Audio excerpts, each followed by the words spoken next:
I was a bit upset during the feast because there was a plate that Michelle, Ian, and myself were sharing. So we had a big portion of rice. Aaron, I'm sure he didn't do it on purpose. He came in and he just grabbed more than half of the rice that was on our plate.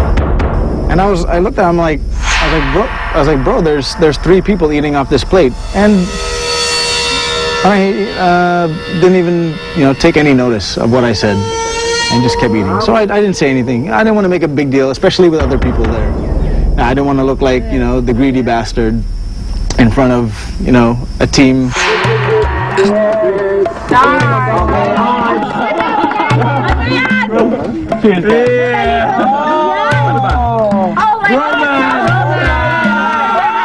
But I think he's not straight.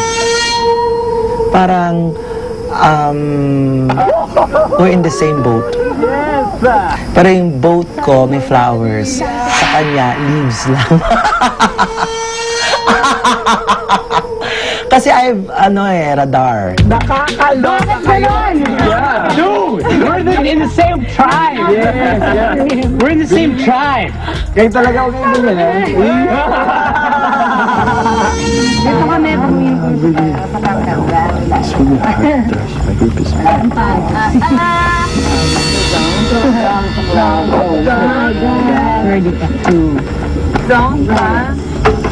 I tried to talk to Aki. The boys tried to talk to Ervic kasi nga alam namin sila yung nabubulag. Wala ka man ng ilaw. Taray! Nakakain ako ng gamo-gamo.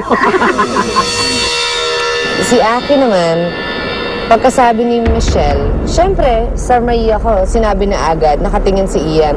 Sabi niya, be careful what you say to Ian. Tapos nakatingin si Ian, sabi ko, stupid.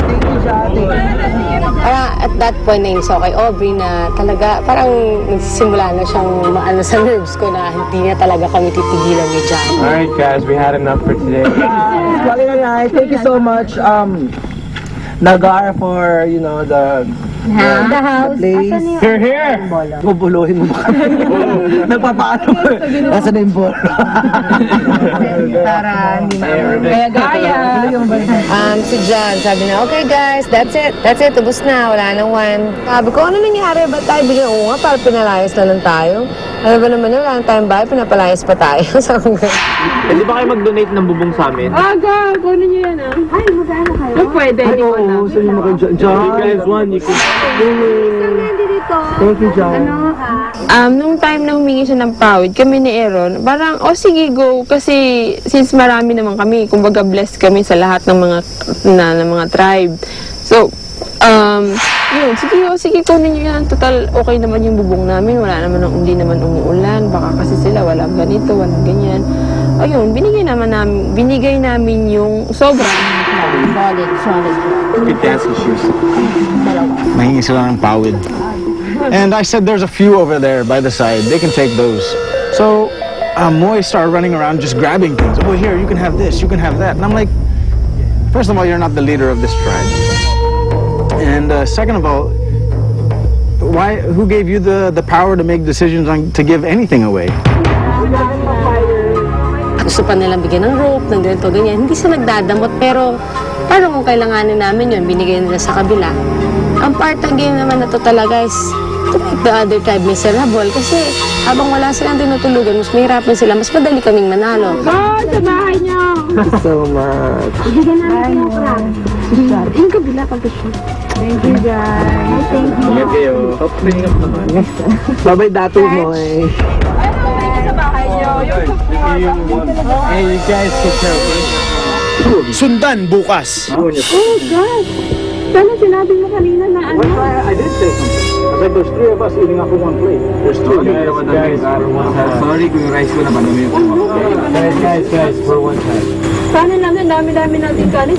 Sana sinabi mo dyan, o dito sa bahay. I wanna explain, diba? Huh? Don't say it with attitude. I'm sorry if you don't understand my English. Don't say it with attitude. I know. Hindi sabi ko sorry, sabi ko pasensya ako na padami yung kain ko, okay? Nag-alala lang naman lang kami kasi pangalawa na naman niya itong nangingimay na naman. At saka yung yung nireklamo siya na basa na talaga yung damit niya. Kasi magkatabi kami. Tapos parang nababad na naman ang paan niya. Pati ang mga kamay. Hawakan mo lang kamay ko, ha? Sila pag natulog ka. Hindi ako natutulog. Nakapigit yung mata mo eh. Huwag mo bibigit yung mata mo. Pagod na ako. Oo, sige, ganyan lang. Ganyan lang. Malapit